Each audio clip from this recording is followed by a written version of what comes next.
One and all to the KOE Nation to another premium spirits review. I am the devilishly handsome outlaw himself, your king of extreme, Phil KOE, joined by my indomitable broadcast partner, Tony fucking G. Like, share, subscribe. Here we go again. This is one of the mainstays at Castle K.O.E., the Dalmore 12. It's half-aged in Oloroso sherry, half-aged in ex-bourbon casks to be a truly wonderful maturation. It's what introduced me to the Dalmore line entirely. Same, and you introduced it to me. We did this at the end of a 6 Scotch back-to-back review. I picked up a bottle myself. Chicken was here when we did it as well. He's gone through at least a couple bottles himself. It is at least 3 or 4. It's a fan favorite, to say the least, but we thought it best to do a proper, single, one-on-one review. Yes. The Dalmore 12, one of my favorites. A lot of folks are my favorites. It's supplanted a lot of favorite whiskeys in my family, to the point where, other than my dad, who is strictly a Canadian whiskey drinker, this is a favorite of one of my brothers as well.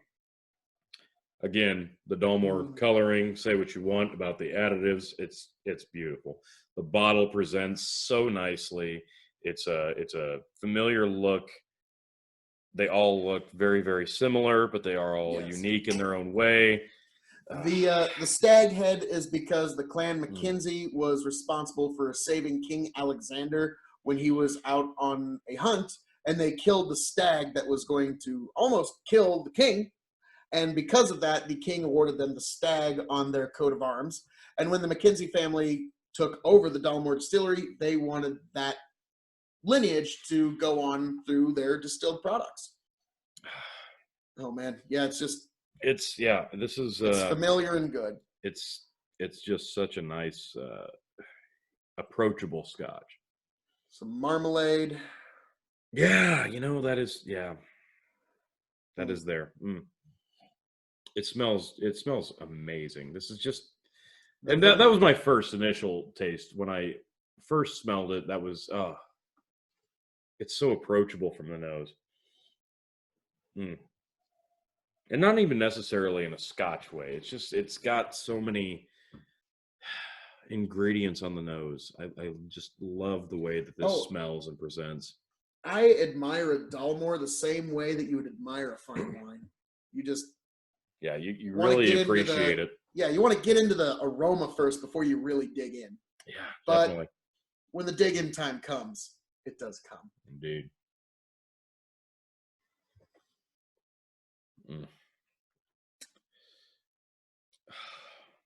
Yeah, it is incredibly smooth. Gosh, man. Yeah. There's that kind of chocolatey citrus. It is. It's so incredibly smooth. It just, the chocolatey taste sits on your tongue a bit, and it lingers in a very, very nice way. Marvelous. So, as we're known to do around here, we're going to rate this on 4 scales. As a single malt Scotch, as a Scotch, as a brown spirit, and finally, shelving.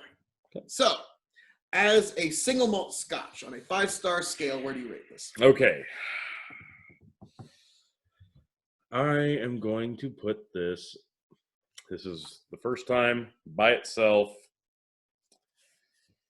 4. 4? 4. As a single malt, I'm going to disagree with you a little bit at 4.25. Understandable. Like, it's an amazing single malt. It is. There's so much you can do with it, and it's just utterly approachable. Oh yeah. It's everything from the presentation to the nose to the taste. It's very welcoming on all levels. Yes. As a Scotch. As a Scotch, I will give this, completely trying to put out of my mind the first time we tried it, 4.25. 425 as a Scotch. I think you can do a lot with this. Yeah, I mean, you got to remember when we did our 6 Scotch video, we had a lot of medicinal, peaty, smoky Scotches. And the Dalmore 12 was like the delightful dessert treat at the end of it. Yes. And so that, I do think that might have skewed it a little bit. That's why I wanted to do it on its own. And I agree. It was nice at the end of those others, because it's not, there is a very, very, very subtle peat to it. It's you got to dig for it, but on its own, it's like you said, so approachable. Yes. As a Scotch, I'm going to give it 4.5 stars. It's an amazing Scotch to start somebody out on. It would probably be, if I was going to start somebody out on Scotch, I'd give them a bottle of this. Like, just myself personally, that's what I'd start somebody on. So 4.5. Actually, given that, I kind of have to. No, I'll stay at 4.5. I'll stay at 4.5. Okay. I'll be a good boy. Now, moving on to brown spirits, one that you're infamously hard to please. Yeah, and I'm completely trying to forget what I said the last time. I want to be completely fair. I would not cocktail this. I wouldn't. Chicken disagreed. I remember that.